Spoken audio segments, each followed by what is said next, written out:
In Your Vote 2012, the final sprint to the Iowa caucuses is underway. The first major contest for candidates is tomorrow. Hello, everyone. I'm Mike Mickle. Welcome to the first INN of the new year. And in this new year, we could possibly see a new president. One of these candidates wants to be that person. I'm pretty confident we'll have a good night. This is your chance, Heartland of America, to speak out. You know, on Tuesday, we're going to find out a lot more about the future of this election. Well, Tuesday we intend to win here in Iowa. That's our plan, and we think we're going to do extremely well here in Iowa. We cannot change the negativity and the divisiveness of Washington by having people who run negative and divisive campaigns. And I've done everything I could to run a positive campaign. And together, we're going to build a movement to take this country back. At this point, anyone could win tomorrow's Iowa caucuses. Mitt Romney holds on to a slim lead over Ron Paul, 22.8% to his 21.5%. Rick Santorum's campaign continues to gain momentum, putting him into third with 16.3%. Gingrich holds on to the number 4 spot with 13.7%. Rick Perry is in fifth with 11.5%, followed by Michelle Bachmann with 6.8%. Jon Huntsman is in last place with 2.3%. And while GOP presidential hopefuls are making their final push, Occupy activists are making their final push to get those politicians to listen. As Jonathan Athens from our affiliate KPTM reports, protesters say they don't plan to back down. In less than 2 days, Iowa will pick its Republican favorite for the 2012 election. But Occupy activists vowed to keep putting pressure on the politicians. People that were willing to stand their ground and face arrest for standing up for what they believe in. All they wanted was for the candidate's campaign office to hear their voices. Activists on Saturday protested outside the offices of Republican candidates. They said that they wanted us gone, and they went in to negotiate the terms of our departure, and they said that if we didn't leave, that we would be arrested. They also protested at the Iowa State Democratic Party headquarters. Some conservative activists don't think it'll work. I think it'll backfire on them, and I'm afraid it'll backfire on the Democrats, too. And in less than 48 hours, we'll know how this will turn out. Most people that I talk to just say that they've been waiting for something like this to happen. Jonathan Athens, reporting for INN News. 5 candidates are now suing to get on the Virginia Republican primary ballot. Michelle Bachmann, Newt Gingrich, Jon Huntsman, and Rick Santorum are joining Rick Perry in the suit. A lawsuit against the State Board of Elections challenges provisions that determine who can appear on the primary ballot. Mitt Romney and Ron Paul successfully filed and will appear on the ballot. The state holds its primary on Super Tuesday, which is March 6th. Meanwhile, the Republican Party of Virginia is requiring GOP voters to sign a loyalty oath. That means they must pledge to support the candidate they vote for in the March primary. Saray Chin talked with voters who don't like that idea. Why would you tell people you're going to vote for a ghost at this point? Conservative Republican delegate Robert Marshall of Manassas is going against his own Republican leadership in Virginia on this issue. To tell people you've got to right now decide on March 6th that whoever is nominated in June down in Florida will be your choice. You need time to see the debates and things like that, so to lock into a choice without seeing how it all transgresses really takes the freedom of an educated choice away from the voter. For independent voter Stephanie Daniel and mother of 3, she may stay away from the Virginia primaries because of the loyalty oath. It would dissuade me from voting in primaries to make sure I'm making an educated decision. An educated vote is better than a hasty vote with little information. It sends a message that they're not welcome, and I don't think that's very smart for the Republican leadership to do that. And even for Republican voters, signing a promise now for November doesn't make sense. Look at what's happened over the past 2 months, the things that have come out about the candidates. How do we know what's going to happen, a year from now or 9 months from now? That's crazy. Mitt Romney was my governor at one point.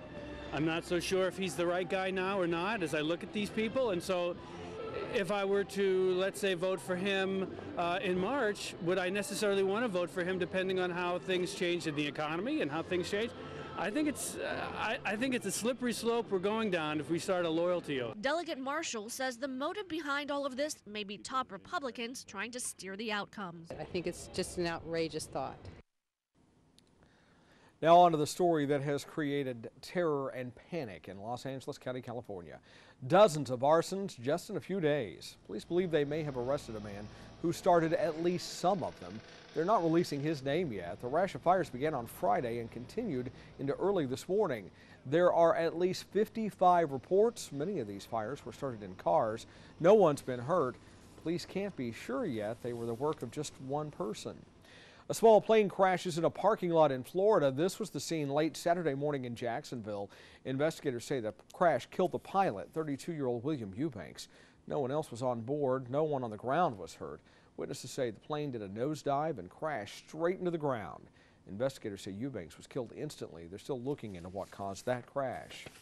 Ohio police charge an 80-year-old woman with a deadly hit and run. Police say Helen Fetties hit 13-year-old Charlie Coe and took off.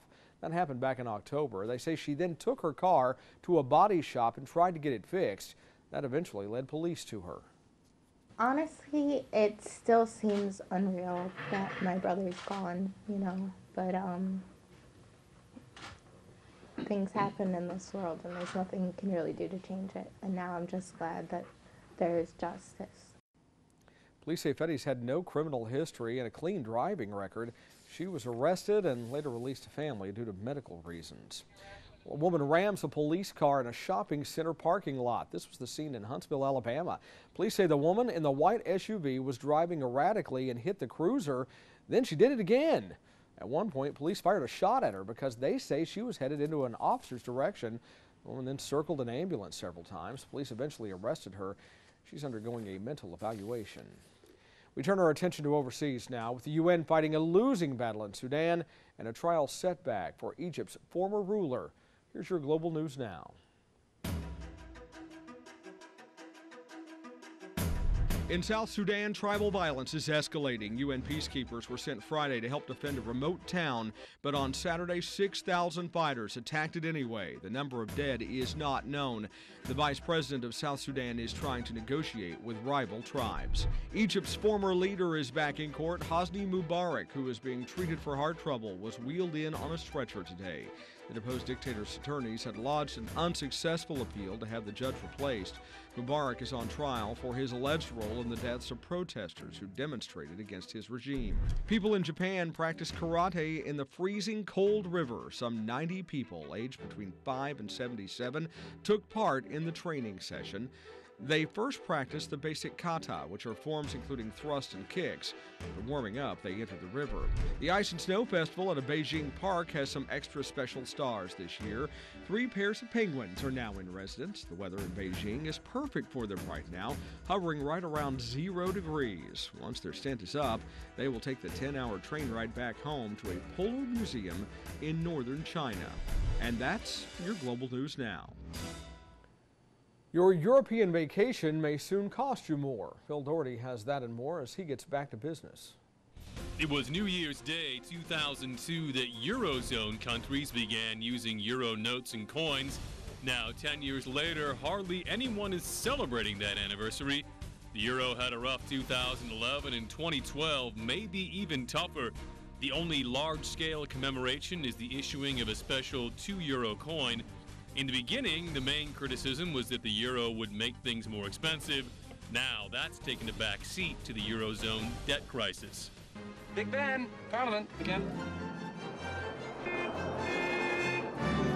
Yes. We know, Big Ben. Parliament. 2012 could bring more expensive European vacations. Flights in and around Europe will now be liable for their carbon emissions, and the cost is expected to be passed along to customers. European airlines aren't happy about this. British Airways estimates this will cost its airlines more than $100 million. It's now going to cost you twice as much for a chance to win the Powerball. The price of a ticket will double from $1 to $2 on January 15th, but the minimum jackpot will also double from $20 to $40 million. Your odds of winning are 1 in 195 million. Powerball is played in 43 states. For Back to Business, I'm Phil Doherty. Up next, one community felt a sense of deja vu over the New Year holiday. A strange phenomenon happens again that has birds falling to their deaths. Plus, how the rest of the world ushered in 2012. INN will be right back.